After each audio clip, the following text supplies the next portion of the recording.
Sebelum ceritanya dimulai, silakan tulis di kolom komentar dari daerah mana saja teman-teman yang menonton cerita ini. Dan jangan lupa like dan subscribe, agar channel Our Story bisa terus berkembang dan mempersembahkan cerita yang terbaik. Pagi itu, aroma kopi hangat bercampur wangi roti panggang memenuhi dapur rumah 2 lantai bercat putih itu. Rani berdiri di depan meja makan, merapikan piring dan gelas yang sudah disusunnya sejak tadi. Tangannya lincah mengoleskan selai stroberi di sepotong roti, lalu meletakkannya di piring sambil melirik jam dinding yang menunjukkan pukul 6:30 pagi. Di lantai atas, suara pintu kamar terbuka terdengar. Arman muncul dengan kemeja kerja warna biru tua yang sudah disetrika rapi semalam. Rambutnya yang hitam sedikit berantakan, membuatnya terlihat santai namun tetap berwibawa. Ia turun tangga sambil mengecek ponselnya. "Pagi, Mas," sapa Rani sambil tersenyum, meski suaminya tidak langsung menatapnya. Pagi," jawab Arman singkat, matanya masih tertuju pada layar ponsel. Rani hanya menghela napas tipis. Ia sudah terbiasa dengan kebiasaan Arman yang selalu sibuk di pagi hari. Meski begitu, ia tetap menyiapkan sarapan terbaik untuk suaminya. Ia meletakkan secangkir kopi di hadapan Arman. "Kopi tanpa gula, seperti biasa," ucapnya pelan. Arman menaruh ponselnya di meja, menyeruput kopi hangat itu perlahan. "Terima kasih." Suasana pagi itu terasa tenang, hanya terdengar suara sendok yang beradu dengan piring. Rani memandangi Arman yang makan sambil sesekali mengetik di ponselnya. Pagi seperti ini sebenarnya sederhana, tapi bagi Rani, kebersamaan kecil seperti ini penting. "Mas, nanti malam mau makan di luar atau di rumah?" tanya Rani, berusaha memulai percakapan. Arman mengangkat bahu. "Belum tahu, lihat saja nanti. Kalau ada kerjaan tambahan, mungkin pulang agak malam." Rani mengangguk pelan. Ia tidak memaksa, hanya menyimpan rasa sedikit kecewa karena berharap bisa makan malam bersama. Setelah sarapan selesai, Arman berdiri, merapikan kemejanya, lalu mengambil jas dari gantungan dekat pintu. Rani mengikutinya, membawakan tas kerja yang sudah ia siapkan semalam. "Hati-hati di jalan," kata Rani sambil menyerahkan tas itu. Arman tersenyum tipis lalu keluar menuju mobilnya. Suara mesin mobil terdengar, kemudian hilang seiring mobil melaju meninggalkan rumah. Rani menatap kepergian suaminya dari balik jendela, lalu menarik napas panjang. Ia berbalik, merapikan meja makan, lalu mencuci piring di wastafel. Air hangat mengalir, membasahi tangannya yang halus. Sesekali pikirannya melayang, mengulang percakapan singkat tadi. Ia tahu Arman sedang sibuk, tapi entah mengapa belakangan suaminya terlihat lebih sulit diajak berbicara. Siang harinya, Rani pergi ke pasar swalayan untuk membeli bahan masakan. Ia menyukai kegiatan belanja sendiri, memilih bahan-bahan segar, memerhatikan setiap detail. Ia membeli ikan segar, sayur hijau, dan buah-buahan. Di lorong pasar swalayan, beberapa orang menatapnya. Bukan karena ia berpakaian mewah, tapi karena pembawaannya yang anggun dan rapi. Saat kembali ke rumah, ia langsung menyimpan semua belanjaannya ke kulkas, lalu mulai mempersiapkan makan siang. Sambil memotong sayur, pikirannya kembali tertuju pada Arman. Sudah hampir 5 tahun mereka menikah, dan selama itu Rani selalu berusaha menjadi istri yang mendukung tanpa banyak menuntut. Sore menjelang, matahari mulai condong ke barat. Rani duduk di ruang tamu, membaca buku resep sambil menunggu kabar dari Arman. Ponselnya tergeletak di meja, layar sesekali menyala oleh notifikasi dari grup keluarga. Tapi dari Arman, tidak ada kabar. Menjelang malam, Rani menyiapkan makan malam lebih awal. Ia menata meja makan dengan hati-hati, berharap Arman pulang tepat waktu. Namun jarum jam terus bergerak hingga pukul 8 malam, kursi di hadapannya tetap kosong. Ponselnya bergetar, pesan singkat masuk.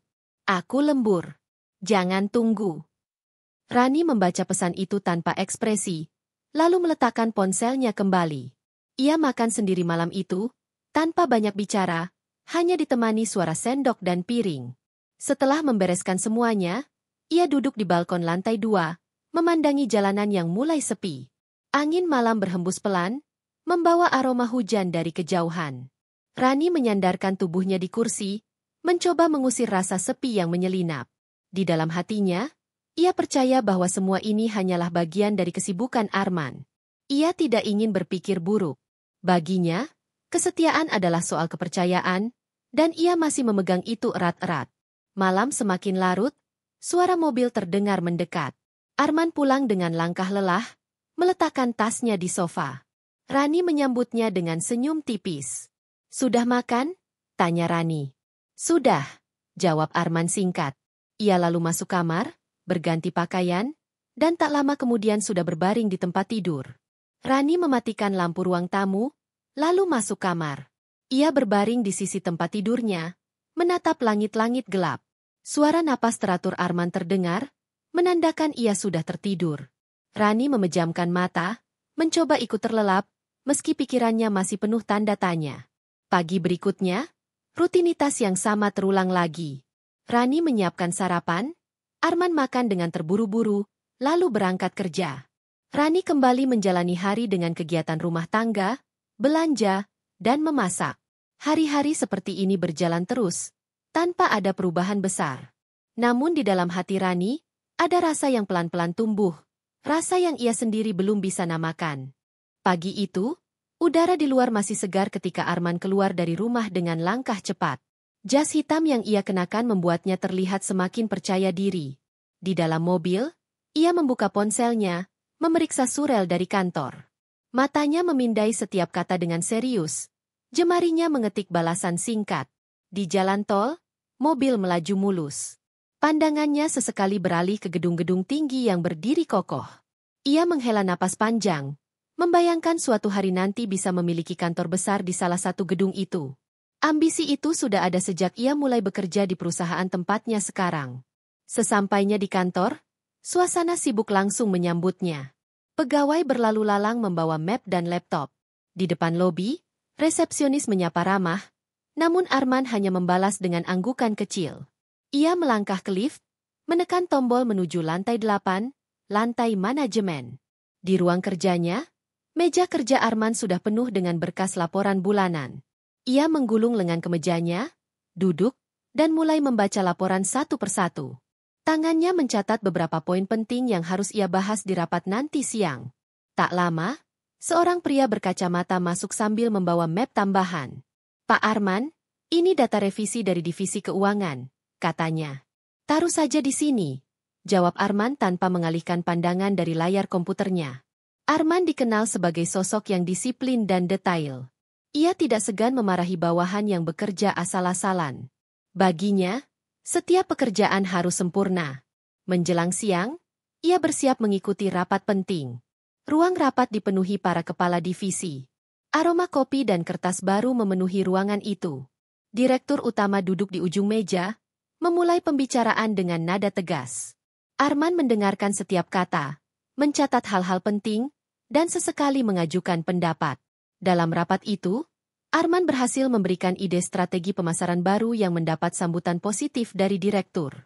Ia merasa puas melihat beberapa kepala divisi mengangguk setuju. Selesai rapat, ia kembali ke ruang kerjanya. Baru saja ia duduk, ponselnya berbunyi. Sebuah pesan masuk dari nomor tak dikenal. "Ide yang bagus tadi di rapat. Tidak semua orang bisa memikat perhatian direktur seperti itu." Arman mengerutkan kening, membalas singkat. "Siapa ini?" Balasan datang cepat. "Nabila. Kita kan satu divisi. Nanti aku kirim data tambahan buat proposal kamu." Nama itu masih asing baginya. Ia mencoba mengingat, lalu teringat seorang wanita yang duduk di sudut meja rapat tadi, berpenampilan rapi dengan senyum tipis. Arman hanya membalas dengan ucapan terima kasih, lalu kembali fokus bekerja. Sementara itu, di rumah, Rani sedang menyiapkan makan siang. Ia tahu Arman tidak akan pulang di jam kerja, tapi tetap menyiapkan masakan agar saat suaminya pulang nanti ada makanan hangat di meja. Setelah itu, ia duduk di teras, menikmati teh sambil membaca buku. Jam kerja di kantor terus berjalan. Arman menyibukkan diri dengan memeriksa kontrak baru yang akan diajukan ke Dewan Direksi. Ia ingin proyek ini berjalan lancar karena jika berhasil, posisinya di perusahaan akan semakin kuat. Menjelang sore, ia menerima email dari Nabila berisi data yang dijanjikan. Ia membuka file itu dan menemukan data tersebut sangat rapi dan terperinci. Arman sedikit terkesan. Ia membalas email itu dengan singkat, lalu menyimpan dokumen tersebut di folder kerja. Hari itu ia pulang lebih malam dari biasanya. Saat masuk rumah, lampu ruang tamu masih menyala. Rani sedang duduk sambil melipat cucian. Ia menoleh dan tersenyum. "Capek, Mas?" tanyanya pelan.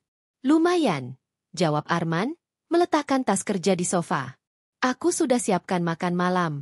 Mau langsung makan?" Arman mengangguk. Mereka makan bersama malam itu, namun percakapan hanya sebatas tanya-jawab singkat. Setelah makan, Arman masuk kamar untuk memeriksa lagi dokumen pekerjaannya. Rani memandang punggung suaminya yang tenggelam dalam kesibukan. Dalam hati, ia hanya bisa berharap kesibukan ini memang untuk kebaikan mereka berdua. Pagi itu di kantor, udara masih segar ketika Arman melangkah masuk ke ruangannya. Sinar matahari menerobos kaca besar di dinding, memantulkan cahaya ke meja kerjanya yang rapi. Ia menyalakan komputer, membuka dokumen-dokumen yang harus diselesaikan hari ini. Tak lama, suara ketukan pintu terdengar. Arman mengangkat kepalanya. "Masuk," ujarnya singkat. Pintu terbuka, dan seorang wanita melangkah masuk. Rambutnya hitam tergerai rapi, wajahnya dihiasi senyum tipis. Ia mengenakan blus putih dan rok pensil warna gelap yang memberi kesan profesional namun tetap feminin. "Selamat pagi, Pak Arman. Saya Nabila, staf baru di divisi pemasaran. Direktur meminta saya menyerahkan data penjualan bulan lalu langsung ke Bapak," ucapnya sambil meletakkan map di meja. Arman menatap sekilas, lalu mengangguk. "Terima kasih. Letakkan saja di sini." Nabila tersenyum sopan, namun matanya memandang Arman sedikit lebih lama sebelum akhirnya keluar. Bau parfum lembutnya masih tertinggal di udara. Arman membuka map itu. Data yang diberikan memang rapi, tabel dan grafik disusun jelas. Ia mengangguk kecil, lalu mulai membaca detailnya. Namun, pikirannya sempat mengingatkan momen singkat saat Nabila menatapnya tadi. Siang harinya, Arman mengikuti rapat tim pemasaran. Ruangan rapat terasa cukup padat, dengan belasan orang duduk melingkar menghadap layar proyektor. Nabila duduk di sisi kiri ruangan, mencatat dengan serius setiap poin yang dibicarakan. Di tengah pembahasan, direktur meminta Arman memaparkan rencana strateginya untuk kuartal berikutnya. Arman berdiri, memaparkan data dengan suara tegas. Sesekali ia melihat ke arah layar, sesekali ke arah para peserta rapat. Saat presentasi selesai, tepuk tangan terdengar dari beberapa orang, termasuk Nabila yang tersenyum tipis sambil mengangguk. Usai rapat, di lorong kantor, Nabila mendekat. "Pak Arman, presentasinya tadi luar biasa. Saya banyak belajar dari cara Bapak menyampaikan data." Arman mengangguk singkat. "Terima kasih. Semua kembali pada persiapan." Nabila menahan langkahnya sebentar. "Kalau Bapak tidak keberatan, saya bisa membantu mengumpulkan data tambahan untuk mendukung strategi itu." Arman memandangnya sebentar, mempertimbangkan. "Boleh. Kirim saja lewat email." Sejak hari itu, Nabila mulai rutin mengirimkan data dan laporan kecil-kecilan ke Arman.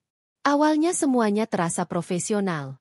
Namun, pesan yang ia kirim kadang diselipi kalimat ringan seperti, "Semoga Bapak tidak terlalu lelah hari ini," atau, "Hati-hati pulang, jalanan macet."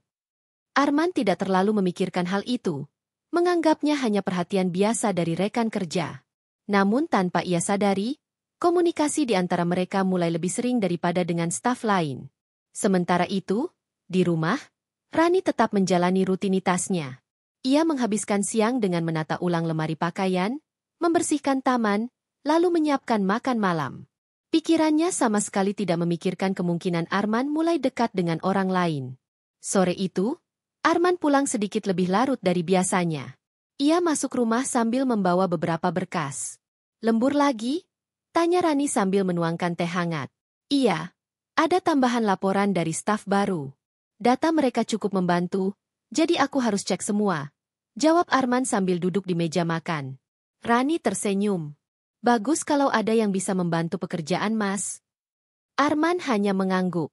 Di kepalanya, ia teringat Nabila yang tadi siang mengirimkan data tambahan lengkap dengan catatan kecil yang membuat pekerjaannya lebih cepat selesai. Malam itu, setelah makan, Arman duduk di ruang kerja kecil di lantai atas. Ponselnya berbunyi, pesan dari Nabila masuk. "Terima kasih sudah mau pakai data saya, Pak. Semoga rapat besok lancar. Arman membalas singkat. Iya, terima kasih. Tidak ada percakapan panjang. Namun pesan itu membuat Arman sedikit merasa dihargai. Ia tidak memikirkan lebih jauh. Setidaknya, belum. Di luar kamar kerja, Rani sedang menonton televisi sendirian. Sesekali ia melirik arah pintu tertutup, membayangkan suaminya sedang benar-benar sibuk dengan pekerjaannya. Ia percaya, dan kepercayaan itu membuatnya tetap tenang. Namun, hari-hari ke depan akan mulai membawa perubahan yang tidak ia duga. Hari itu langit sedikit mendung ketika Rani berdiri di dapur, memandangi jam dinding yang sudah menunjukkan pukul 11 siang. Ia baru saja selesai menumis sayur ketika ponselnya berbunyi. Pesan singkat dari Arman masuk. Aku nggak bisa pulang makan siang. Ada rapat tambahan. Kalau mau, datang saja ke kantor, aku mau kasih beberapa berkas yang harus kamu tanda tangani. Rani membaca pesan itu pelan, lalu menjawab. Baik, Mas. Aku ke sana. Ia bergegas masuk kamar, mengganti pakaian rumah dengan blus krem dan celana panjang kain warna gelap. Rambutnya ia sisir rapi, lalu mengambil tas kecil. Tidak ada niat berlebihan, hanya ingin terlihat sopan saat datang ke kantor suaminya. Perjalanan ke kantor Arman memakan waktu hampir setengah jam. Mobilnya memasuki area parkir gedung tinggi bercermin kaca itu. Satpam menyambutnya dengan ramah, membukakan pintu lobi. Aroma parfum mahal bercampur pendingin ruangan menyelimuti udara di dalam. Rani melangkah menuju resepsionis, menyebutkan namanya, dan mengatakan ia ingin bertemu Arman. Tak lama, seorang staf perempuan datang menjemputnya. Ibu Rani, silakan ikut saya, katanya sopan. Lift membawa mereka ke lantai 8. Ketika pintu terbuka, lorong kantor tampak sibuk. Orang-orang berjalan cepat sambil membawa map atau laptop. Beberapa melirik Rani sekilas. Rani dibawa menuju ruangan Arman. Namun saat melewati salah satu meja kerja, matanya bertemu dengan pandangan seorang wanita yang sedang berdiri sambil memegang beberapa lembar dokumen. Wanita itu tersenyum tipis. Matanya memandangi Rani dari ujung kepala hingga kaki. Oh, ini istrinya Pak Arman, ya? Suaranya terdengar ringan, tapi mengandung nada yang sulit ditafsirkan. Staf yang mengantar Rani hanya tersenyum canggung. Iya. Ini Ibu Rani. Wanita itu melangkah mendekat. Perkenalkan, saya Nabila. Rekan kerja Pak Arman di divisi pemasaran. Rani mengangguk sopan, membalas senyum meski merasa tatapan Nabila tajam namun tersamarkan oleh keramahan di bibirnya. Senang bertemu dengan Anda. Nabila mengulurkan tangan. Saya juga, Bu. Sering dengar nama Ibu dari Pak Arman. Rani sedikit terkejut. Oh. Begitu? Ya, jawab Nabila sambil tersenyum, lalu menatap Rani sejenak sebelum berpaling kembali ke mejanya. Rani melanjutkan langkahnya menuju ruangan Arman. Sesampainya di sana, Arman terlihat sibuk mengetik di laptop. Ia menoleh, tersenyum singkat. Kamu sudah datang? Sudah, jawab Rani sambil duduk di kursi di depan meja kerja Arman. Katanya ada berkas yang perlu ditandatangani. Arman mengambil beberapa lembar kertas dari map di mejanya, menyerahkannya pada Rani. Ini. Nanti kamu baca dulu, baru tanda tangan. Rani memeriksanya sebentar, lalu menandatangani sesuai instruksi. Sambil menulis, ia bertanya ringan, tadi aku ketemu staf kamu namanya Nabila. Dia bilang sering dengar nama aku dari kamu. Arman hanya mengangkat bahu. Oh, iya. Dia staf baru. Lumayan rajin bantu di divisi. Percakapan itu berhenti di situ. Arman kembali fokus pada laptopnya. Sementara Rani duduk memperhatikan ruangan kerja suaminya yang rapi. Setelah urusan selesai, Rani pamit. Ketika keluar dari ruangan Arman, ia kembali melewati meja Nabila. Wanita itu sedang tertawa kecil bersama dua rekan kerjanya. Namun begitu melihat Rani, tawanya terhenti. Tatapan singkat itu membuat Rani merasa ada sesuatu yang tidak ia mengerti.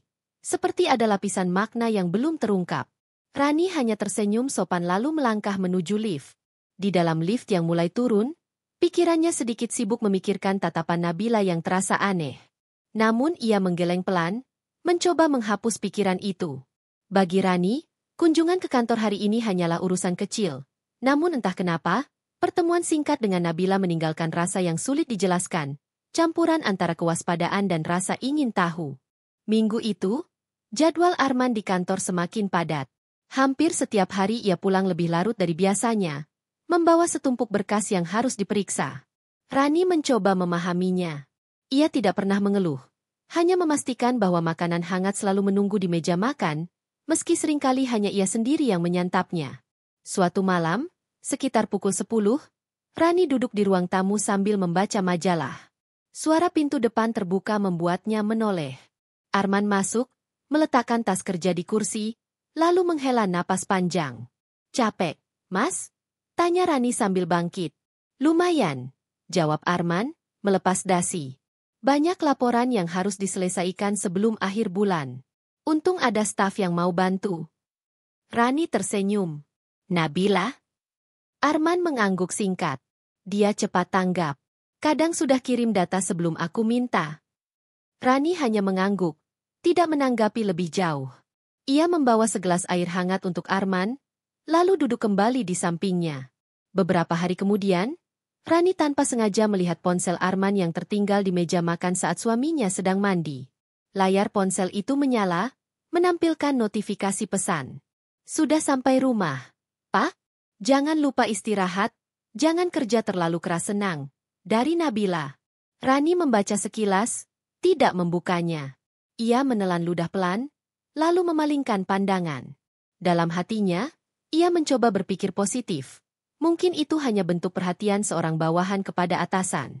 Namun, malam itu Rani teringat kembali pertemuannya dengan Nabila di kantor.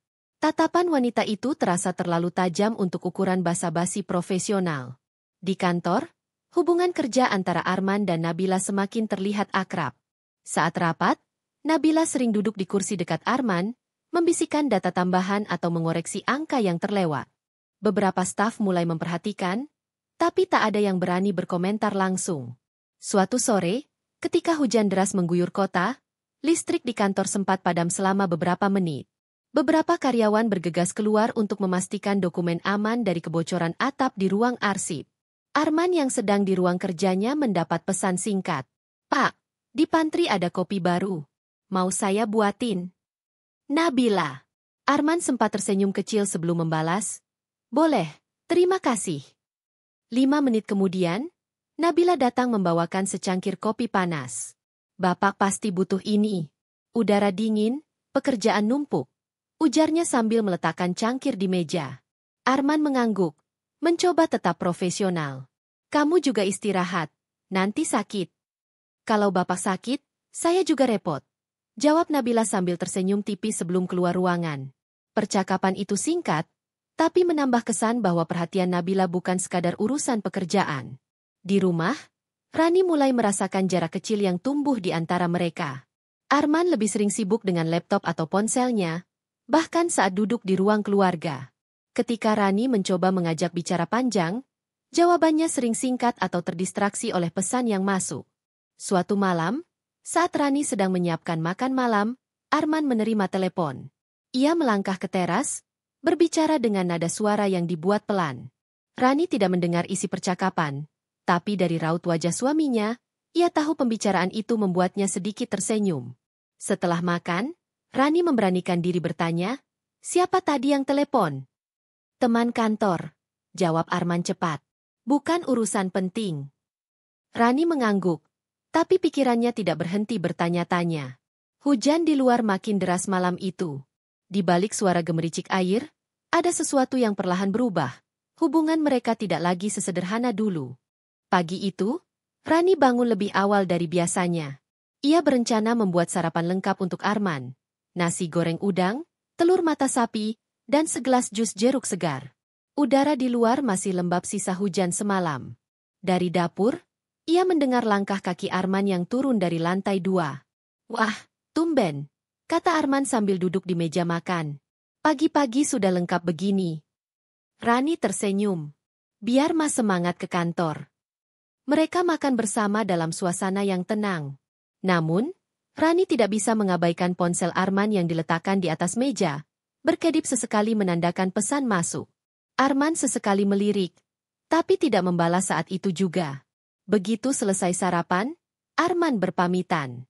Rani berdiri di pintu, melambaikan tangan. Namun, tak lama setelah mobil Arman keluar dari halaman, ponselnya bergetar. Sebuah pesan dari salah satu teman lamanya, "Fitri, masuk." "Ran, aku tadi lihat suami kamu di kafe dekat kantor. Dia sama cewek cantik, kelihatannya mesra. Mungkin rekan kerja, tapi cara duduknya deket banget." Rani menatap layar ponselnya lama. Ia membalas singkat, "Oh, mungkin teman kantornya. Makasih ya, Fit." Namun, di hatinya, perasaan itu tidak sesederhana balasan yang ia ketik. Siang harinya, Rani memutuskan untuk datang ke kantor Arman tanpa memberitahu terlebih dahulu. Ia membawa bekal makan siang favorit suaminya, ayam bakar dan sambal terasi. Sampai di lobi, ia kembali ditemui staf yang pernah menjemputnya sebelumnya. "Pak Arman sedang rapat, Bu. Bisa saya titipkan?" tanya staf itu sopan. Rani menggeleng. "Tidak apa-apa, saya tunggu saja." Sambil duduk di ruang tunggu, matanya memperhatikan sekeliling. Beberapa karyawan lalu lalang, sebagian membawa map tebal. Di antara mereka, Rani melihat Nabila berjalan cepat sambil menatap layar ponselnya. Wanita itu tidak melihat Rani, tetapi dari arah langkahnya, ia menuju ke ruang rapat. Rani mengamati. Nabila membawa 2 gelas kopi kertas di tangannya. Salah satunya ia letakkan tepat di meja Arman di dalam ruang rapat. Dari kaca buram ruangan itu, Rani samar-samar melihat Arman menerima kopi itu dengan senyum singkat. Setelah rapat selesai, Arman keluar, sedikit terkejut melihat Rani. "Kamu di sini?" Rani tersenyum. "Iya, bawain makan siang." Arman terlihat canggung sesaat, lalu berkata, "Harusnya kasih tahu dulu. Aku lagi sibuk." Meski nada Arman terdengar biasa saja, Rani menangkap perubahan kecil dalam ekspresinya, seperti ada sesuatu yang ia tutupi. Saat makan bersama di ruangannya, Rani mencoba bersikap normal. Namun, pikirannya terus memutar ulang adegan tadi. 2 gelas kopi. Senyum Arman pada Nabila. Dan tatapan Nabila yang ia rasakan dari kejauhan, singkat namun penuh arti. Sore itu, saat Arman mengantar Rani turun ke lobi, mereka melewati meja Nabila. Wanita itu sedang berbicara dengan 2 rekan kerja. Namun begitu melihat mereka, ia tersenyum tipis. "Hati-hati di jalan, Pak, dan Bu Rani," katanya. Nada suaranya sopan, tapi di telinga Rani, terdengar seperti memiliki lapisan yang lebih dalam. Dalam perjalanan pulang, Rani duduk diam di kursi penumpang. Arman sesekali meliriknya, tetapi tidak bertanya apa-apa.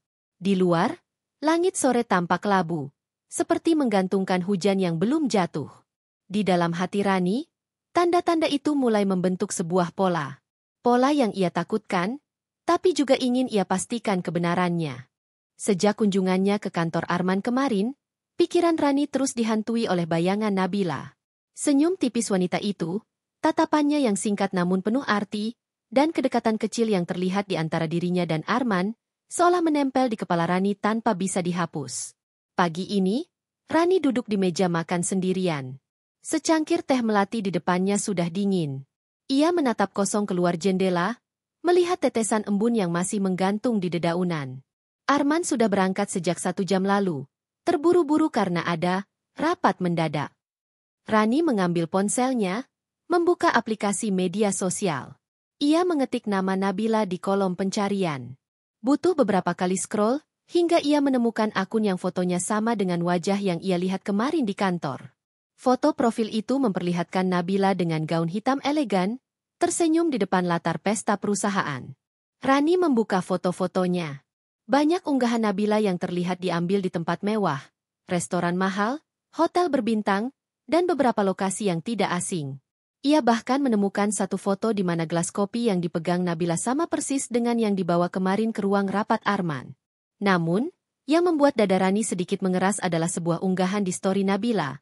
Pemandangan meja kerja dengan 2 cangkir kopi, salah satunya ditemani sebuah jam tangan pria. Jam itu, Rani mengenalnya. Itu adalah hadiah ulang tahun yang ia berikan pada Arman tahun lalu. Rani memejamkan mata, menahan gelombang emosi yang mulai naik. Ia tidak ingin gegabah. Baginya, bukti harus dikumpulkan perlahan. Siang harinya, ia menelepon Fitri. "Fit, Kamu masih sering ke kafe dekat kantor Arman? Tanyanya. Kadang-kadang. Kenapa? Jawab Fitri. Kalau kamu lihat Arman sama siapa lagi, kabarin aku ya. Jangan ragu. Fitri terdiam sebentar, lalu berkata pelan, Ran, aku nggak mau bikin kamu sakit hati, tapi kemarin itu bukan pertama kali aku lihat mereka. 2 minggu lalu, aku juga sempat lihat Arman sama cewek itu. Duduknya deket, ngobrolnya kayak udah akrab banget. Rani menarik napas panjang, berusaha menahan suaranya tetap stabil. Makasih, Fit. Aku ngerti. Malam itu, Arman pulang lebih larut dari biasanya. Rani tidak langsung bertanya, hanya memperhatikan gerak-geriknya.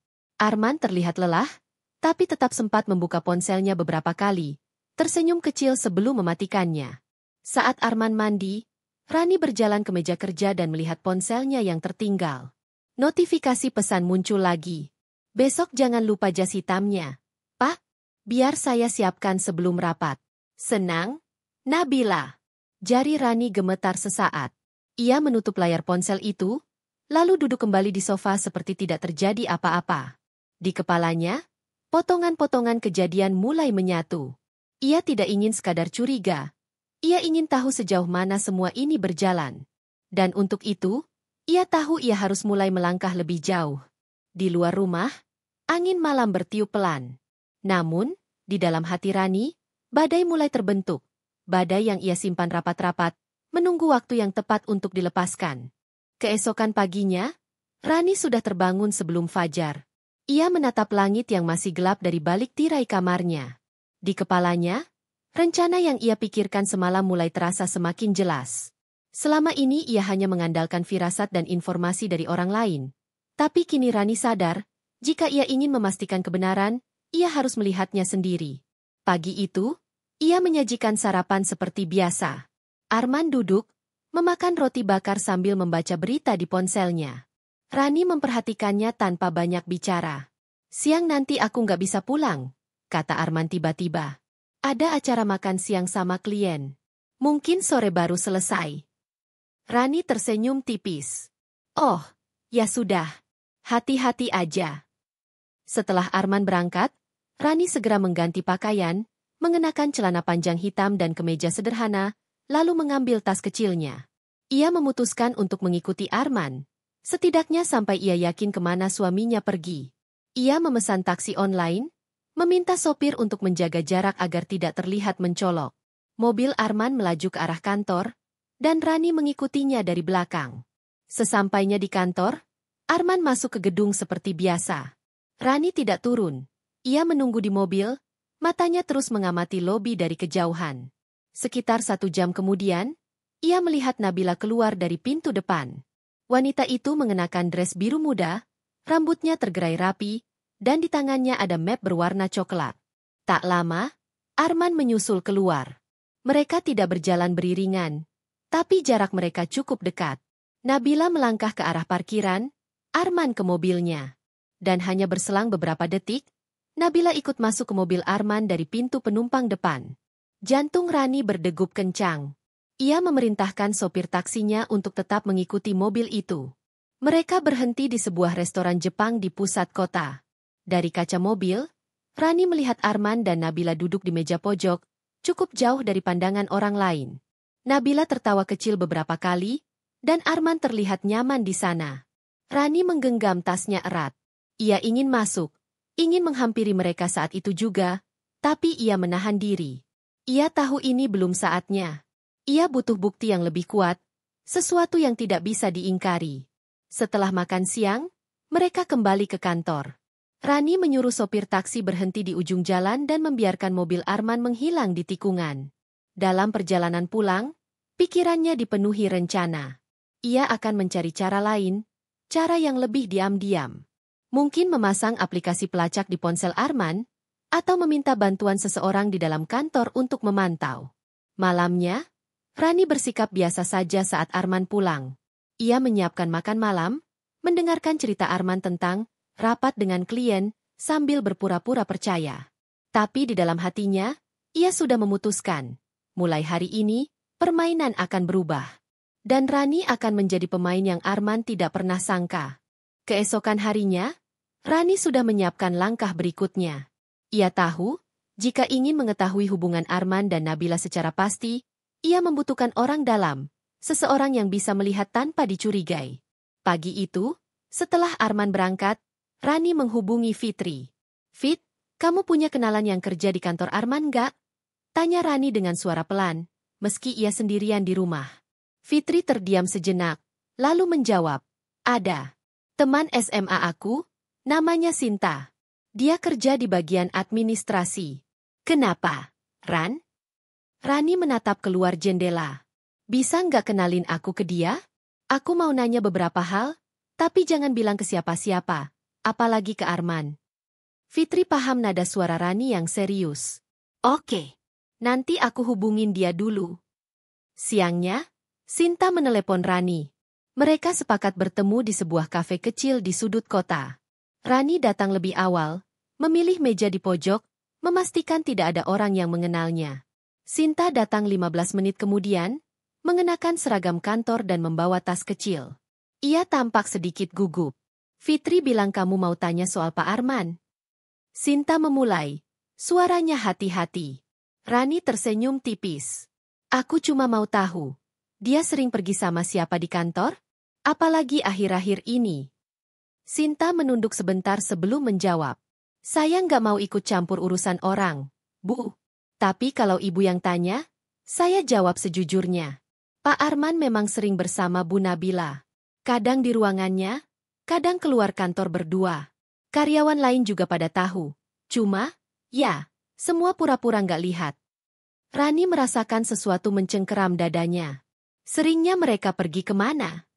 Kalau di luar jam makan siang, biasanya mereka keluar agak sore, katanya untuk meeting. Tapi kadang saya lihat mereka kembali agak malam. Pernah sekali, waktu acara kantor di hotel, saya lihat mereka duduk berdua di balkon, ngobrol lama banget. Rani mengangguk pelan, berusaha tetap tenang.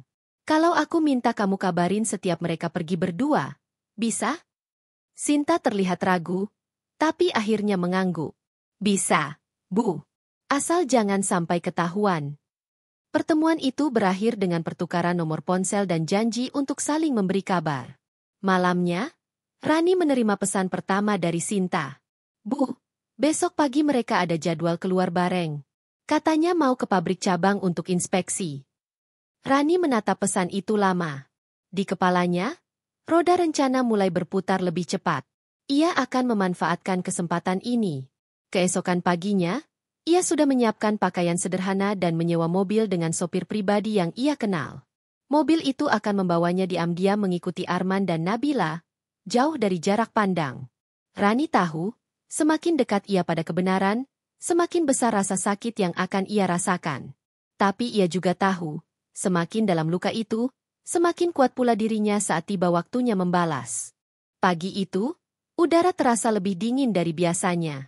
Rani sudah duduk di kursi belakang mobil sewaannya sejak pukul 8, menyamar dengan kacamata hitam besar dan kerudung sederhana. Sopir yang ia pilih adalah Pak Jaya, orang lama yang sudah dipercaya keluarganya sejak dulu. Ia tahu Pak Jaya bukan tipe yang banyak bertanya. Sekitar 15 menit kemudian, sebuah mobil hitam keluar dari area parkir kantor Arman. Di dalamnya, Rani bisa melihat siluet suaminya di kursi pengemudi, dan Nabila duduk di sebelahnya, mengenakan blus putih dan rok selutut. Mereka berbicara sambil sesekali tertawa kecil, meski Rani hanya bisa menebaknya dari gerak bibir dan gestur tangan. "Jaga jarak, Pak. Jangan sampai ketahuan," ucap Rani pelan. Pak Jaya hanya mengangguk, matanya fokus ke jalan. Mobil Arman melaju ke arah jalan tol menuju kawasan industri. Perjalanan memakan waktu hampir 1 jam. Sepanjang waktu itu, Rani memperhatikan setiap gerak mereka dari kejauhan. Terkadang, Nabila memiringkan tubuhnya sedikit ke arah Arman, seperti ingin memastikan suaranya terdengar jelas. Arman pun beberapa kali menoleh sambil tersenyum. Begitu tiba di pabrik cabang, Rani meminta Pak Jaya berhenti agak jauh, di dekat sebuah warung kecil. Dari celah kaca mobil, ia melihat Arman dan Nabila disambut oleh seorang pria parubaya, mungkin manajer pabrik, yang kemudian mengajak mereka masuk. Waktu berjalan lambat. Rani mencoba mengisi waktunya dengan menyeruput kopi hitam dari warung, tapi matanya terus mengawasi gerbang pabrik. Sekitar 2 jam kemudian, Arman dan Nabila keluar lagi. Namun kali ini, mereka tidak langsung masuk mobil. Mereka berjalan beriringan menuju sebuah area kosong di samping pabrik yang memiliki gazebo kecil. Dari kejauhan, Rani bisa melihat mereka duduk di sana. Nabila mengeluarkan ponselnya, menunjukkan sesuatu pada Arman. Arman menunduk, lalu tertawa kecil. Rani mengepalkan tangan di bawah meja warung. Ia tidak mendengar apapun, tapi bahasa tubuh mereka sudah cukup untuk membuat perasaannya semakin mengeras. Setelah itu, mereka kembali ke mobil dan berangkat. Arah yang mereka ambil bukan kembali ke kantor, melainkan menuju sebuah restoran bergaya kolonial di pinggir kota. Tempat itu terkenal sebagai lokasi makan siang eksklusif yang jarang dikunjungi orang sembarangan. Rani memutuskan untuk masuk juga, namun memilih duduk di area luar yang agak tertutup, cukup untuk melihat tanpa terlihat. Dari sana, ia bisa mengamati Arman dan Nabila duduk di meja dalam, berbincang santai. Nabila beberapa kali menyentuh lengan Arman saat berbicara, dan Arman tidak terlihat keberatan. Selesai makan, mereka meninggalkan restoran, namun bukannya kembali ke kantor, mereka malah menuju hotel berbintang tak jauh dari sana. Rani merasakan detak jantungnya melonjak. Mobil Arman masuk ke basement hotel, menghilang dari pandangan. Pak Jaya menoleh dari kursinya. "Ibu mau bagaimana?" Rani menutup mata sejenak, lalu berkata, "Kita tunggu. Berapapun lamanya." Menunggu di dalam mobil selama lebih dari 1 jam terasa seperti siksaan. Setiap menit yang lewat seakan menambah berat di dadanya. Namun ia tetap bertahan, menatap pintu keluar basement hotel dengan pandangan tajam. Ketika akhirnya Arman dan Nabila muncul lagi, wajah mereka tampak santai, seolah tak ada yang perlu disembunyikan. Mobil mereka kembali melaju menuju kantor, sementara Rani membiarkan jarak di antara mereka semakin lebar. Hari itu, ia pulang tanpa sepatah kata pun pada siapapun. Tapi di dalam kepalanya, ia sudah tahu, hari ini hanyalah potongan kecil dari sebuah gambaran yang jauh lebih besar. Dan ia bertekad untuk melihat keseluruhan gambar itu, tidak peduli betapa menyakitkannya. Sejak kejadian di hotel itu, pikiran Rani tak pernah tenang. Setiap kali ia memejamkan mata, bayangan Arman dan Nabila duduk berdua, tertawa, lalu menghilang di basement hotel terus menghantui. Namun rasa sakit itu perlahan berubah menjadi sesuatu yang lebih dingin, keteguhan untuk mengungkap semuanya. Pagi itu, ia kembali menghubungi Sinta. "Sin, kalau aku mau tahu jadwal keluar mereka dalam seminggu ini, bisa?" tanya Rani lewat pesan singkat. Sinta membalas cepat. "Bisa, Bu. Saya catat dan kabari tiap pagi." Dalam 2 hari, Rani sudah mengantongi pola yang jelas. Arman dan Nabila sering keluar di hari Selasa dan Kamis, selalu dengan alasan kunjungan kerja. Rani menyadari, ini adalah celah yang bisa ia manfaatkan. Malam itu, ia duduk sendirian di meja makan, laptop terbuka di depannya. Tangannya menelusuri halaman-halaman toko online, hingga menemukan sebuah perangkat kecil, perekam suara mini berbentuk gantungan kunci.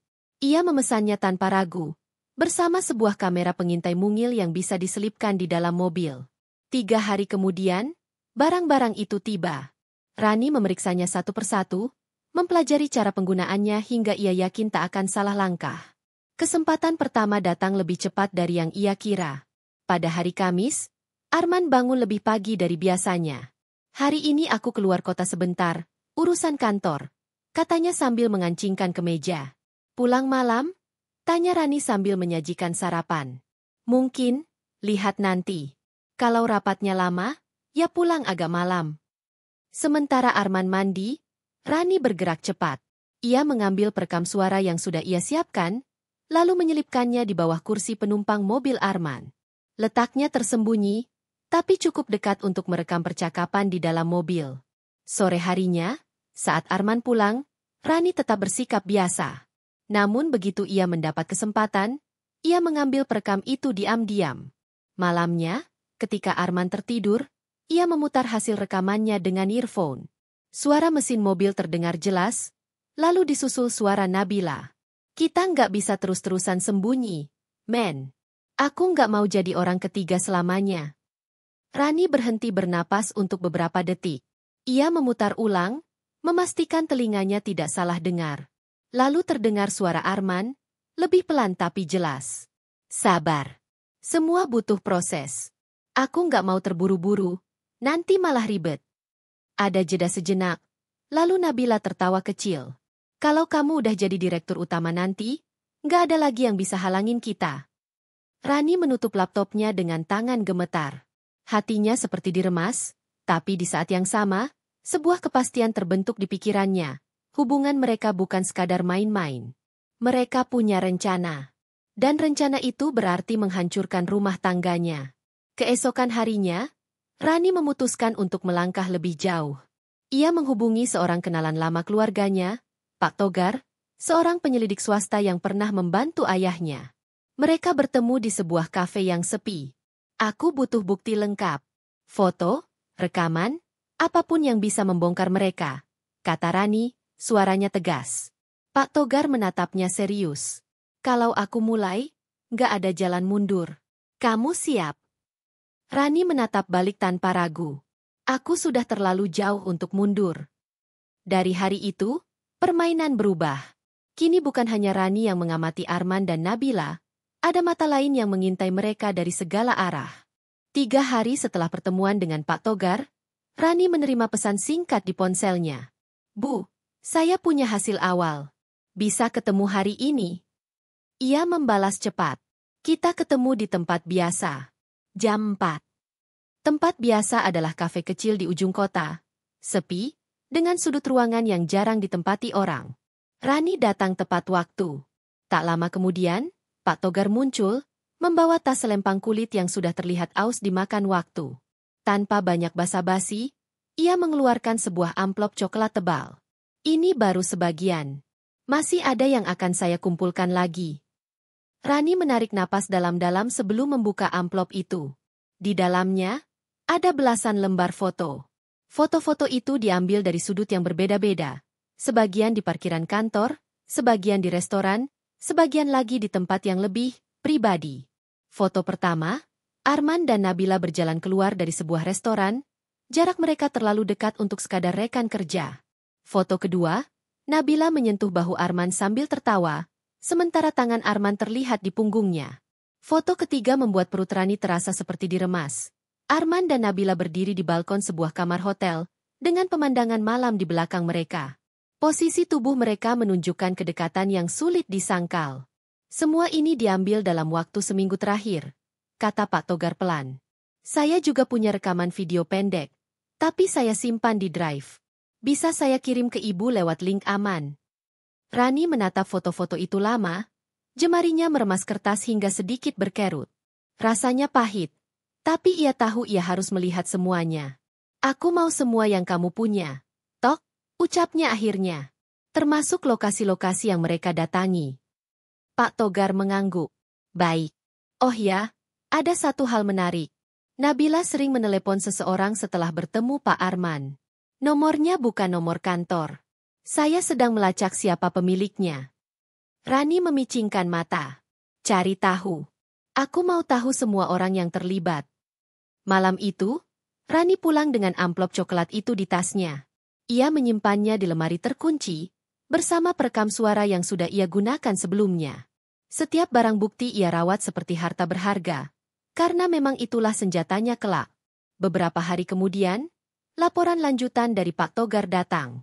Kali ini, bukti yang dikirim lewat link video membuat dada Rani terasa panas. Rekaman pertama, Arman dan Nabila duduk di sebuah sofa hotel, berbicara pelan. Meski suaranya tidak jelas, gerak tubuh mereka, kedekatan, sentuhan ringan di lengan, sudah lebih dari cukup.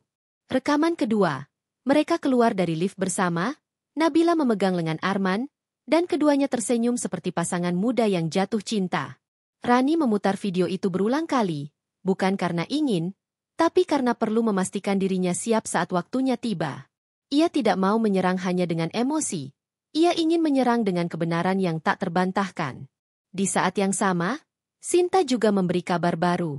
Bu, sepertinya Bu Nabila makin dekat dengan Dewan Direksi. Dia sering ngobrol sama Pak Hermawan, anggota Dewan yang cukup berpengaruh. Rani mulai melihat gambaran besar.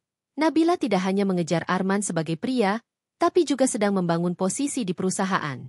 Dan jika Arman benar-benar diangkat menjadi direktur utama, posisi itu akan menjadi pijakan yang sempurna bagi mereka berdua untuk menyingkirkannya. Di ruang kerjanya malam itu, Rani duduk di depan meja dengan tumpukan foto, rekaman suara, dan video di laptop. Ia menatap semuanya sambil bergumam pelan. Kalian pikir aku diam, ya? Tunggu saja. Rani tahu waktunya belum tiba.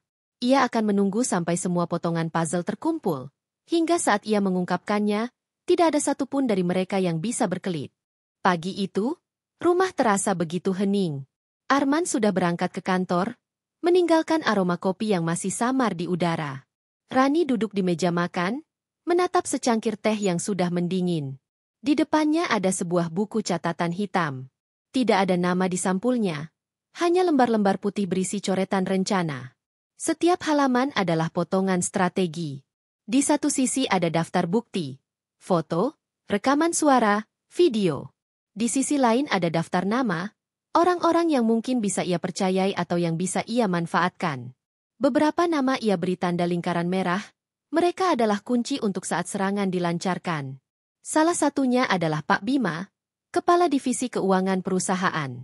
Ia sudah mengenal Rani sejak awal pernikahan dengan Arman. Orang itu tahu betul siapa Rani sebenarnya, tapi selama ini menjaga rahasia. Siang itu, Rani memutuskan untuk menemui Pak Bima. Mereka bertemu di sebuah rumah makan sederhana di pinggiran kota, tempat yang tidak akan menarik perhatian siapapun. Rani, sudah lama sekali kita nggak ngobrol. Sapa Pak Bima sambil tersenyum, tapi matanya mengamati Rani dengan rasa penasaran. Aku butuh bantuan, Pak, ujar Rani pelan, langsung ke inti. Bantuan yang sangat penting. Pak Bima meneguk minumnya sebelum menjawab. Kalau ini tentang perusahaan, aku tahu kamu selalu punya hubungan istimewa di sana. Tapi kamu mau aku lakukan apa? Rani mencondongkan tubuh. Aku mau tahu perkembangan terakhir soal rencana pemilihan direktur utama. Dan aku mau semua dokumen yang bisa menunjukkan hubungan bisnis atau finansial antara Arman dan Nabila, jika ada. Pak Bima terdiam, lalu tersenyum tipis. Aku kira kamu sudah tahu segalanya. Aku tahu cukup banyak, balas Rani. Tapi untuk langkah selanjutnya, aku butuh semuanya. Pak Bima akhirnya mengangguk. Baiklah. Tapi aku sarankan kamu bergerak cepat. Dewan sudah memutuskan untuk melakukan voting bulan depan. Kata-kata itu menggema di kepala Rani. Bulan depan. Artinya, waktunya semakin sempit. Beberapa hari kemudian, laporan dari Pak Bima mulai mengalir. Ia mengirimkan salinan dokumen yang menunjukkan beberapa perjalanan dinas Arman yang sebenarnya tidak pernah dilaporkan resmi, lengkap dengan nota penginapan yang anehnya dibayarkan melalui rekening perusahaan, tapi dengan tanda tangan Nabila sebagai pihak pengesahan. Semakin banyak Rani melihat, semakin jelas bahwa Nabila sudah memanfaatkan posisinya di divisi marketing untuk memberi ruang gerak kepada Arman. Hubungan mereka bukan hanya urusan pribadi, tapi sudah merambah ke manipulasi data perusahaan. Namun Rani tahu, jika ia terlalu cepat mengungkapkan semua ini, mereka akan punya kesempatan untuk menghapus jejak.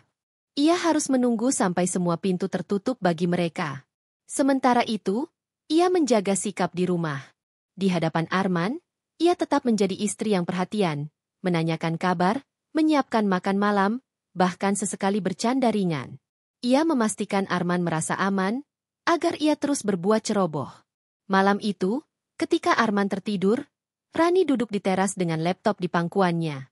Ia membuka semua foto, rekaman, dan dokumen yang sudah ia kumpulkan, lalu menyusunnya dalam folder rapi dengan label yang jelas. Ada folder untuk hubungan pribadi, folder untuk bukti finansial, dan folder untuk rekaman suara.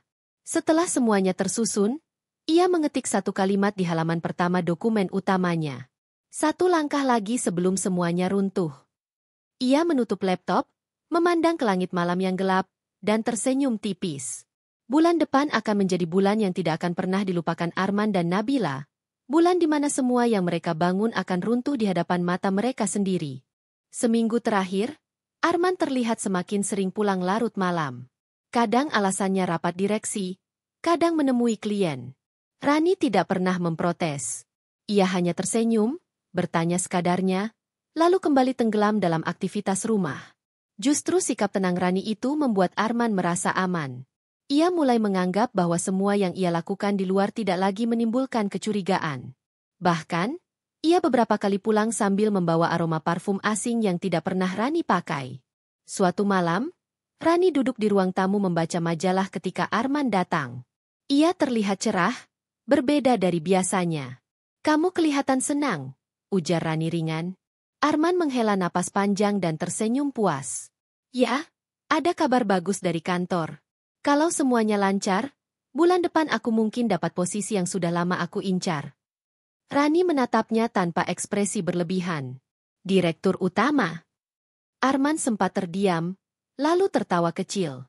"Kamu ini, kayaknya tahu aja." "Iya, kira-kira begitu. Tapi belum resmi. Masih ada tahap akhir." "Selamat, kalau begitu," ucap Rani, lalu kembali menunduk membaca majalah. Padahal, dalam kepalanya, ia sedang menandai tanggal di kalender batinnya. Voting Dewan semakin dekat. Sementara itu, di sisi lain, Nabila sedang memainkan perannya dengan cermat. Di ruang kerjanya, ia mengirim pesan singkat ke Arman, "Kita harus rayakan malam ini. Ada tempat baru yang aku mau tunjukin." Arman membalas cepat, "Jam berapa?" Di malam yang sama, mereka bertemu di sebuah lounge mewah di pusat kota. Lampu redup, musik jazz mengalun pelan. Nabila duduk di sudut ruangan, mengenakan gaun hitam yang membentuk lekuk tubuhnya sempurna. "Aku sudah bicarakan sama Pak Hermawan," kata Nabila sambil menuang anggur ke gelas Arman. "Dia setuju mendukung kamu. Tinggal 2 suara lagi, dan kamu pasti menang." Arman tersenyum puas, menyesap anggur itu. "Kalau aku sudah jadi direktur utama, semua akan lebih mudah." "Maksudmu?" tanya Nabila, pura-pura tidak mengerti. "Kita nggak perlu sembunyi-sembunyi lagi," jawab Arman pelan, matanya memandang Nabila dengan penuh makna. Nabila tersenyum tipis. "Dan, soal istrimu?" Arman memutar gelasnya. "Itu urusan kecil. Setelah aku resmi menjabat, aku akan urus perceraian. Aku pastikan dia nggak akan ganggu hidup kita." Kalimat itu membuat Nabila merasa semakin mantap. Ia percaya rencananya berjalan sempurna. Ia tidak tahu bahwa malam itu, di meja seberang yang tampak kosong, ada seorang pria berjaket hitam yang sedang memotret mereka diam-diam, orang suruhan Rani. Keesokan harinya, foto-foto dari lounge itu sudah sampai ke tangan Rani. Ia menatap setiap gambar dengan seksama, memperhatikan gestur tubuh mereka, senyum puas Arman, tatapan penuh percaya diri Nabila. Di meja kerjanya, Rani menambahkan folder baru, pertemuan rahasia, tahap akhir. Malam itu, ia mengirim pesan singkat ke Pak Togar. "Siapkan semua bukti untuk presentasi. Pastikan formatnya rapi, jelas, dan tidak bisa dibantah." Balasan datang cepat. "Kapan kita eksekusi?" Rani mengetik pelan, "Hari pemilihan. Pagi sebelum rapat dimulai." Sambil menutup ponsel, Rani menarik napas panjang. Semakin sedikit waktu yang tersisa, semakin tinggi rasa percaya diri Arman dan Nabila. Dan itu berarti, semakin keras pula mereka akan jatuh. Pagi itu, udara Jakarta terasa lembab setelah hujan semalaman. Rani mengenakan blazer krem dan rok selutut, penampilannya rapi seperti hendak menghadiri acara formal. Di meja makan, ia masih sempat menyiapkan sarapan untuk Arman seperti biasa. "Kamu nggak lupakan, nanti malam kita ada makan malam keluarga?" tanya Arman sambil meneguk kopi. "Nggak, kok," jawab Rani sambil tersenyum. "Kamu fokus kerja saja." Setelah Arman berangkat, Rani masuk ke mobil yang sudah menunggunya. Sopirnya, seorang pria paruh-baya yang setia bekerja untuk keluarga orang tuanya, melaju ke arah sebuah gedung perkantoran mewah di kawasan Sudirman. Gedung itu adalah tempat salah satu anggota Dewan Direksi, Ibu Ratna, memiliki kantor pribadinya. Wanita itu sudah lama mengenal keluarga besar Rani, tapi selama ini jarang berinteraksi langsung. Begitu masuk ruangannya, Ibu Ratna langsung bangkit dari kursinya. "Rani, aku sudah dengar banyak hal tentang keadaan rumah tanggamu. Tapi aku tidak akan menyinggung kalau kamu tidak mau." Rani tersenyum tipis. "Justru itu yang membuat saya datang, Bu. Saya butuh bicara." Mereka duduk berhadapan. Rani mengeluarkan sebuah map berwarna biru dari tasnya, lalu meletakkannya di meja. "Di sini ada data yang mungkin menarik bagi Anda." Tentang penyalahgunaan dana perusahaan. Ibu Ratna mengangkat alisnya. Dan saya kira ini bukan kebetulan kalau salah satu nama yang tercantum adalah calon direktur utama kita. Betul, jawab Rani tenang. Saya tidak meminta Anda percaya begitu saja. Silakan periksa. Tapi kalau Anda mendukung saya di hari pemilihan nanti, saya pastikan perusahaan ini tidak jatuh ke tangan yang salah. Ibu Ratna menatap Rani lama, lalu tersenyum. Saya mengerti. Kamu punya lebih banyak pengaruh daripada yang orang kira, Rani. Setelah pertemuan itu, Rani melanjutkan kedua anggota dewan lainnya, Pak Surya dan Pak Anton.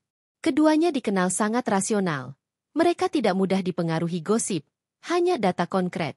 Untuk mereka, Rani menyiapkan bukti berbeda. Laporan keuangan yang menunjukkan ketidaksesuaian anggaran proyek dan catatan perjalanan dinas yang mencurigakan. Pertemuan dengan Pak Surya berlangsung di sebuah lapangan golf, tempat ia biasa menghabiskan pagi. Sementara dengan Pak Anton, Rani bertemu di restoran Jepang yang sepi di mall elit. Dalam setiap pertemuan, Rani tidak pernah langsung meminta mereka memilihnya. Ia hanya menanamkan keraguan terhadap Arman dan Nabila, memastikan benih itu tumbuh sendiri menjelang hari voting. Malamnya, Rani kembali ke rumah sebelum Arman pulang. Ia mengganti pakaian, menyiapkan meja makan, dan menyambutnya dengan senyum. Arman tidak pernah menanyakan kemana ia pergi sepanjang hari. Ia terlalu sibuk dengan urusan dan mimpinya menjadi direktur utama. Sambil makan malam, Arman berkata, Ratna sudah kasih sinyal positif. Kayaknya dia akan dukung aku. 2 suara lagi, aku aman. Rani hanya tersenyum, menahan tawa kecil dalam hati. Ia tahu, sinyal yang diberikan Ibu Ratna hanyalah bagian dari sandiwara. Di kamar, saat Arman mandi, Rani mengambil ponselnya dan mengirim pesan singkat ke Pak Bima. 3 suara sudah di tangan. Pastikan sisanya tidak goyah. Balasan datang cepat, semua sesuai rencana. Tinggal tunggu waktunya. Rani menutup ponsel, menatap bayangannya di cermin, dan berkata dalam hati. Kalian pikir kalian yang mengendalikan permainan. Padahal kalian hanya pion di papan caturku. Hari itu, Arman duduk di ruang kerjanya dengan perasaan yang sulit dijelaskan. Sejak pagi, ia merasa ada sesuatu yang berbeda di suasana kantor. Senyum beberapa staf terasa kaku, obrolan yang biasanya riuh kini menjadi singkat, dan beberapa karyawan tampak menghentikan bisikan mereka saat ia lewat. Ia mencoba mengabaikannya, tetapi rasa tidak nyaman itu terus menggelayut. Terlebih lagi, 2 anggota dewan yang sebelumnya memberi dukungan secara tersirat kini mulai menghindari pembicaraan dengannya. Menjelang siang, Arman memutuskan menelepon Nabila. Bisa ketemu sekarang? Tanyanya dengan nada sedikit tegang. Kenapa? Ada masalah? Suara Nabila terdengar santai. Entahlah. Aku cuma mau bicara. Mereka bertemu di kafe hotel yang biasa mereka pakai untuk diskusi rahasia. Nabila sudah duduk di pojok, mengenakan blus putih dan rok pensil hitam. Ia tersenyum saat Arman datang, mencoba mencairkan suasana. Ada apa? Kamu kelihatan tegang, ujarnya sambil menyesap cappuccino. Arman menghela napas. Aku rasa ada yang aneh. Beberapa orang di dewan mulai bersikap dingin. Ratna memang masih ramah, tapi aku nggak yakin lagi sama Surya dan Anton. Mereka menghindar. Nabila tertawa kecil, lalu menyentuh tangan Arman. Sayang, kamu terlalu sensitif. Itu cuma permainan politik biasa. Menjelang voting, semua orang akan bersikap hati-hati. Kamu harus percaya diri. Kita sudah siapkan semuanya, kan? Arman menatapnya, mencoba menyerap keyakinan dari kata-kata Nabila. Iya, tapi kalau ada pihak yang berusaha menjatuhkan aku, kita sudah punya dukungan mayoritas, jawab Nabila mantap. Kalau ada yang mencoba mengubah arah, itu sudah terlambat. Tenang saja. Fokus pada pidato pengangkatanmu nanti. Biar aku yang urus sisanya. Arman mengangguk, meski rasa was-was itu belum sepenuhnya hilang. Sementara itu, di sudut lain kafe, seorang pria bertopi duduk membelakangi mereka. Ia menunduk seolah sibuk dengan laptop. Padahal kamera mininya merekam setiap gerakan dan percakapan Arman dengan Nabila. Rekaman itu, pada malam harinya, akan sampai ke tangan Rani. Malam itu, Arman pulang dengan sedikit lega setelah diyakinkan Nabila. Ia bahkan mengajak Rani makan bersama di luar, sesuatu yang sudah jarang ia lakukan belakangan ini. Rani menerima ajakan itu dengan wajah datar, tapi di dalam hatinya ia tahu, Arman mulai mencium ada yang tidak beres. Justru itulah yang ia tunggu. Rani ingin Arman tetap percaya diri, namun dengan sedikit rasa gelisah. Gelisah itu akan membuatnya tidak fokus pada permainan politik yang sedang ia hadapi. Dan ketika waktunya tiba, rasa percaya diri yang setengah matang itu akan hancur seketika, membuat kejatuhannya terasa lebih menyakitkan. Di meja makan malam itu, Rani berkata pelan, "Aku dengar minggu depan rapat besar ya? Semoga semua berjalan lancar." Arman tersenyum kecil, berusaha terdengar yakin. "Ya, semua sudah diatur." Rani hanya mengangguk sambil menatap matanya dalam-dalam. Dalam tatapan itu, tersimpan rahasia yang Arman belum siap untuk mengetahuinya. Pagi itu, langit Jakarta mendung. Awan kelabu menggantung rendah, seolah ikut menyembunyikan rahasia besar yang akan terungkap hari ini. Di rumah, Rani berdiri di depan cermin, mengenakan setelan blazer hitam dan rok pensil biru tua. Penampilannya tegas namun tetap anggun, aura kepercayaan diri memancar dari wajahnya. Arman keluar dari kamar dengan setelan jas abu-abu gelap, dasinya rapi, wajahnya penuh keyakinan. "Hari ini aku resmi jadi direktur utama," katanya sambil memasang senyum puas. Rani menoleh, tersenyum tipis. "Selamat ya, semoga semua berjalan lancar." "Lancar pasti," jawab Arman sambil meraih tas kerja. "Kamu nggak usah ikut, ini acara internal. Lagi pula, nanti aku pulang bawa kabar baik." Rani hanya mengangguk, membiarkannya pergi tanpa membantah. Begitu pintu tertutup, ia mengangkat ponselnya dan menelepon seseorang. "Semuanya siap?" tanyanya singkat. Suara di seberang menjawab mantap. "Sudah, Bu. Semua anggota yang Ibu minta sudah diatur. Begitu rapat dimulai, mereka akan buka data itu." "Bagus," ucap Rani, matanya memantulkan kilatan dingin. "Ingat, jangan sampai terlalu cepat. Biarkan Arman bicara dulu, lalu jatuhkan dia di tengah pidato." Di sisi lain kota, ruang rapat utama sudah dipersiapkan. Sebuah meja besar berbentuk oval mendominasi ruangan, kursi-kursi kulit hitam mengelilinginya.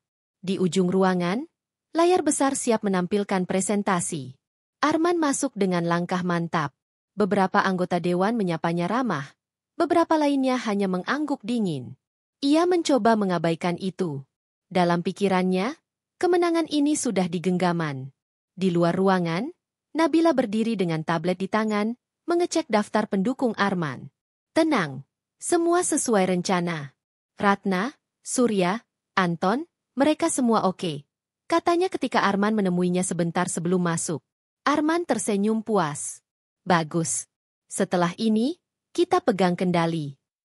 Namun, di sudut lorong, Sinta, karyawan administrasi yang menjadi informan Rani, mengirim pesan singkat. "Bu, posisi Nabila di luar ruang rapat. Sepertinya dia ikut memantau jalannya pemilihan." Rani yang berada di mobil hitam berhenti di parkiran basement menerima pesan itu sambil tersenyum tipis. Ia sudah memprediksi Nabila akan berada di sana, mencoba memastikan Arman menang. Sebelum melangkah keluar dari mobil, Rani menerima panggilan dari Pak Bima. "Kita sudah siap di dalam." Begitu dia mulai pidato, "Kita keluarkan data penyalahgunaan anggaran yang melibatkan dia dan Nabila." Rani menutup telepon dan berdiri tegak. "Sudah waktunya," gumamnya pelan, lalu berjalan menuju lift dengan langkah pasti. Di ruang rapat, ketua dewan memanggil rapat dimulai. Arman bangkit dari kursinya, memulai pidato yang sudah ia siapkan semalam. Suaranya penuh keyakinan, tatapannya menyapu seluruh ruangan, seolah sudah menguasai keadaan. Namun, dari kursi ketiga sebelah kiri, Pak Surya menatapnya tanpa senyum. Di tangannya, sudah ada map merah berisi dokumen yang akan menjadi peluru mematikan. Di balik pintu rapat, Rani berdiri diam. Ia tidak masuk, hanya mendengarkan suara Arman yang terdengar samar dari dalam. Tangannya menggenggam ponsel erat-erat, menunggu momen yang sudah ia rencanakan selama berbulan-bulan. Dan begitu ia mendengar Arman berkata, "Saya berkomitmen menjaga integritas perusahaan ini," bibirnya melengkung membentuk senyum dingin. Ia tahu, sebentar lagi semua akan runtuh. Suasana ruang rapat awalnya begitu teratur. Arman berdiri di depan layar proyektor, suara bicaranya tegas dan penuh keyakinan. Presentasi berjalan lancar, grafik keuangan ditampilkan rapi, semua kata yang keluar dari mulutnya terasa disusun untuk memikat hati para anggota dewan. Dan dengan strategi ini, saya yakin perusahaan akan mengalami peningkatan pertumbuhan hingga 30% dalam 2 tahun ke depan, ujar Arman sambil tersenyum percaya diri. Beberapa anggota dewan mengangguk, beberapa lainnya hanya duduk diam. Di kursinya, Pak Surya mulai mengetukkan jari ke meja, memberi kode ke Pak Bima yang duduk di seberang. Pak Bima membalas dengan anggukan tipis. Arman melanjutkan, integritas adalah hal terpenting bagi saya. Saya berjanji akan menjaga kepercayaan yang diberikan. Tiba-tiba, suara kursi bergeser terdengar. Pak Surya berdiri. Maaf, Arman. Sebelum kita lanjutkan, saya ingin menunjukkan sesuatu kepada semua anggota dewan. Arman sedikit mengernyit, tapi berusaha tetap tenang. Tentu, silakan. Pak Surya memberikan map merah ke sekretaris rapat. Map itu kemudian dibuka, dan salinan dokumen keuangan dibagikan ke semua anggota dewan. Beberapa pasang mata langsung membelalak saat membaca angka-angka di dalamnya. Ini adalah laporan transaksi internal selama 6 bulan terakhir, kata Pak Surya dengan suara tegas.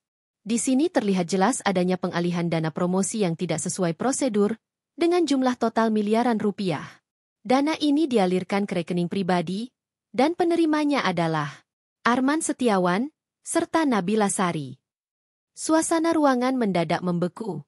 Beberapa anggota dewan langsung saling pandang. Itu tidak benar. Arman membantah cepat. Suaranya meninggi. Itu pasti salah. Pak Bima menyela, kami sudah memverifikasi data ini melalui tim audit independen. Bukti transfer, tanda tangan, dan catatan rekening sudah kami cocokkan. Semuanya mengarah ke Anda dan Nabila. Arman melirik ke arah pintu, mencari Nabila. Di luar, Nabila yang semula memantau lewat layar tablet kini pucat pasi. Tangannya gemetar saat menerima pesan dari salah satu staf. Rapat ricuh. Data dibuka. Ini fitnah. Ada yang menjebak saya, teriak Arman. Pak Surya membalas dingin. Kalau Anda yakin, mari kita serahkan ini ke pihak berwenang. Biar mereka yang menentukan siapa yang benar. Beberapa anggota dewan lain mulai bersuara, mempertanyakan moral Arman, mengkritik hubungan pribadinya dengan Nabila yang dianggap melanggar etika profesional. Di balik pintu rapat, Rani berdiri tenang, mendengarkan setiap kata yang keluar. Senyum tipis terukir di wajahnya. Semua yang ia rancang berjalan persis seperti yang ia inginkan. Puncaknya, Ketua Dewan berkata dengan suara mantap, dengan adanya bukti yang cukup, rapat pemilihan ini kami tunda. Arman Setiawan dinonaktifkan sementara dari jabatannya sebagai calon direktur utama, sampai proses hukum dan investigasi selesai. Arman mematung di tempatnya. Suara yang tadinya begitu lantang kini menghilang. Wajahnya memerah, matanya liar mencari pembelaan, namun tidak ada satupun yang bersedia membantunya. Saat semua anggota dewan meninggalkan ruangan, pintu terbuka. Rani masuk, melangkah pelan mendekati Arman. Ia berdiri tepat di depannya, menatap lurus ke matanya. Selamat ya, men. Hari ini kamu benar-benar jadi pusat perhatian. Ucapnya pelan, namun penuh penekanan. Arman membeku. Hanya dari tatapan Rani, ia tahu, ini bukan kebetulan. Dan di sanalah, untuk pertama kalinya, Arman merasakan rasa takut yang benar-benar mencekiknya.